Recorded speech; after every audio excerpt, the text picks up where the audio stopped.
ជំរាបសួរបងប្អូនទាំងអស់គ្នាវិលមកជួបជាមួយនឹងគ្រូសាស្ត្រជាតិថ្មីម្ដងទៀតជាមួយនឹងភាសាអង់គ្លេសកម្រិត1របស់យើងចា៎នៅចឹងក្នុងសប្តាហ៍នេះដែរយើងនៅតែបន្តនៅ Unit 3 របស់យើងដែលមានចំណងជើងថា This is my nose មានន័យថានេះគឺជាច្រមុះរបស់ខ្ញុំហើយលោកគ្រូបានលើកយកនៅមេរៀនមួយនៅក្នុង Unit 3 របស់យើងគឺអំពី lesson 2 grammar អញ្ចឹងយើងនឹងរៀនអំពីវេយ្យាករណ៍លោកគ្រូលើកយកវេយ្យាករណ៍ចំនួន2ចំណុចដើម្បីបង្ហាញបងប្អូនចំណុចទី1គឺអំពី this is ហើយចំណុចទី2គឺអំពី these are this is ប្រែថានេះគឺហើយ these are ប្រែថាទាំងនេះចាប្រែថាទាំងនេះចឹងដើម្បីឲ្យច្បាស់ថាតើ this is ក៏ដូចជា these are មានការប្រើប្រាស់ងាយស្រួលឬក៏លំបាកបែបណាអ្នកគ្រូនឹងលំអិតជូនបងប្អូនទាំងអស់គ្នាម្ដងមួយចំណុចចាតោះឥឡូវយើងក្រឡេកមកមើលជាមួយនឹងចំណុចទី1គឺអំពី this is ចា this is ប្រែថានេះគឺចាគឺអញ្ចឹងអ្នកគ្រូបានសរសេរអំពីរបៀបប្រើប្រាស់ដើម្បីទាំងអស់គ្នាងាយស្រួលក្នុងការយល់ហើយចងចាំបានយូរចាអញ្ចឹងគឺថា we use this is when talking about one thing singular that is close to us ចាអញ្ចឹង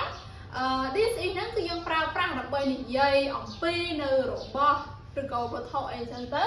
ដែលមានចំនួនតែមួយឬក៏ហៅថាឯកវចនៈដែលវានៅចិត្តយើងបើជាម្ដងទៀត this is យើងប្រើប្រាស់ដើម្បីនិយាយអំពីរបស់ឬក៏វត្ថុតែមួយដែលវានៅចិត្តយើងអញ្ចឹងគ្រូមានឧទាហរណ៍ដើម្បីលម្អិតនៃការប្រើប្រាស់របស់យើងអញ្ចឹងយើងមើល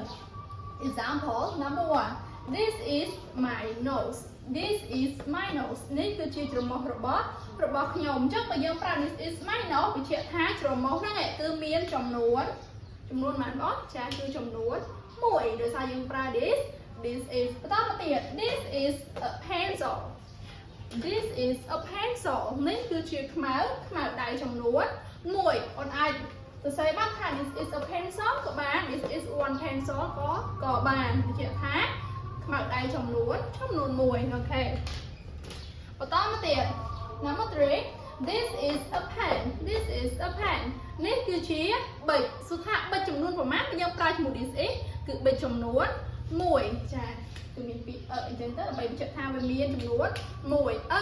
បញ្ជាក់ថាមាន1ឬក៏ one ក៏បញ្ជាក់ថាមាន1ឬក៏ n ក៏បញ្ជាក់ថាមាន1ទៅណាអាស្រ័យជាមួយនឹងពាក្យយើងប្រើប្រាស់ដែរក្នុងការដែលប្រើឬក៏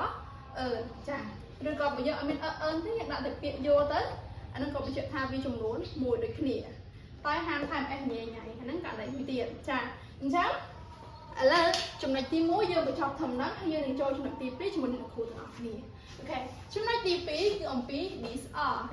ប្រែថាទាំងនេះអញ្ចឹងការប្រើប្រាស់របស់ these are គឺ we use these are when talking about more than one things plural that are close to us អញ្ចឹង these are គឺយើងប្រើវាដើម្បីនិយាយអំពីរបស់ឬក៏វត្ថុដែលមានលើសពី1មានន័យថាចាប់ពី2ឡើងទៅហើយ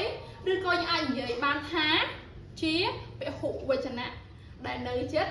យើងអញ្ចឹង this is និង this are របស់ឬក៏វត្ថុនៅចិត្តដូចគ្នាគ្រាន់តែ this is វត្ថុឬក៏របស់ចំនួន1ហើយ this are អាចថាវត្ថុឬក៏របស់ដែលលើសពី1តាមគ្រូមានឧទាហរណ៍ these are my arms